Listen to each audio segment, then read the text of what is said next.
is being played by actor Jeff Cope. He made his daytime debut in the role in February 2020 and ultimately wrapped up his run on GH in June 2021. Cyrus Renault was introduced as a Pentonville inmate who was challenging Sonny Corinthus' authority in Port Charles when Sonny found himself attacked by gunmen in Brooklyn at the same time that his wife, Carly, came under fire at the Corinthus coffee warehouse and Michael Corinthus was shot at on the docks. He knew that someone was out to take him down. After spending some time interrogating one of the gunmen, Sonny left it up to Jason Morgan, who found himself involved in yet another gunfight which left the shooter bleeding to death, so Jason was able to get him. He named his boss, Cyrus. Sonny wanted to know who was after him and his family. XJJohnson/JPaStudios.com. Cyrus is a drug runner from the Northwest who has been running his operations from prison for the past decade. But when Sonny had Brick look into him, they discovered he'd recently been transferred to Pentonville. Paying the convict a visit, Sonny warned Cyrus that he wouldn't allow him to run drugs through his town. Cyrus tried to cut a deal, offering Sonny a cut of the profits, but he refused. Sonny prepared for war and had Jason attack one of Cyrus' warehouse, blowing it sky high. But the drug runner was also part of the mysterious deaths of Jordan Ashford and Marcus Daggert's fellow officers, out for revenge after Jordan went undercover in his organization to put him in prison. He had his men abduct Taggart's daughter, Trina Robinson, as well as Cameron Weber, and when Taggart was shot during the rescue, he later died in the hospital.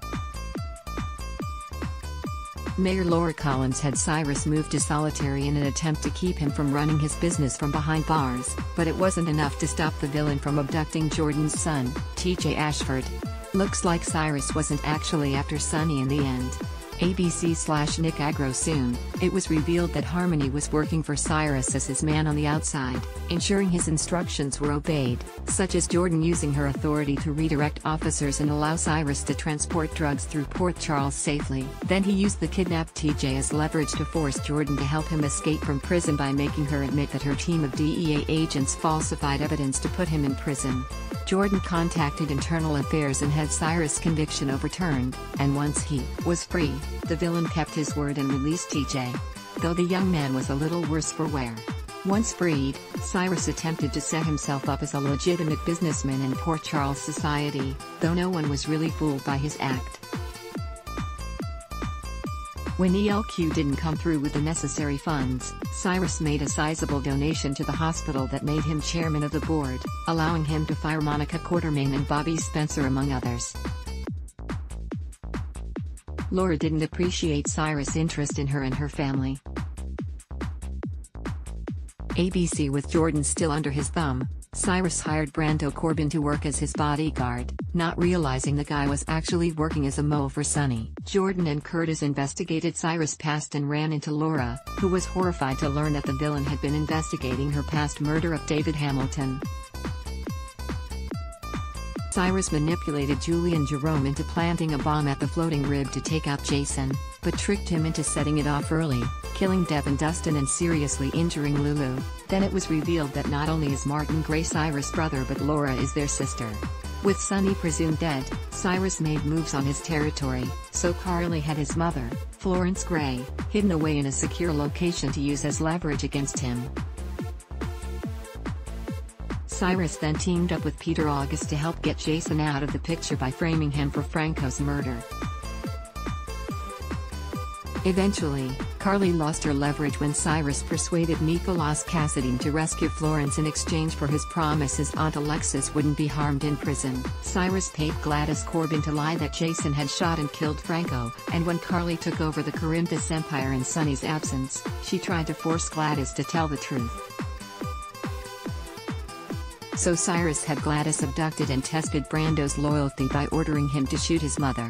When Brando turned his gun on the villain, it turned out to be empty and Cyrus shot Gladys. Later, meeting with Carly on the docks to arrange for Gladys to be exchanged back to him, Jason arrived and Cyrus was hit in the ensuing shootout. Escaping, he hid in Portia Robinson's house to force the doctor to stitch him up. Laura exchanged herself for Portia and Trina as his hostage, and when the situation turned violent, Cyrus was shot by Jordan and taken into custody. Once the villain had recovered in a hospital, Jordan informed him he was being shipped to a federal penitentiary in the Midwest where he could no longer be a threat. Cyrus vowed that he would always be in Laura's head. Even behind bars, Cyrus remained a threat. He warned Sonny about Joey Novak making a move against him and later taunted Sonny when Jason was presumed dead. Laura and Martin also went into protective custody due to Cyrus' threats on their life, and an assassin managed to catch up with them. She failed, thankfully. Stay tuned to see what Cyrus might do next. Adblock test, why?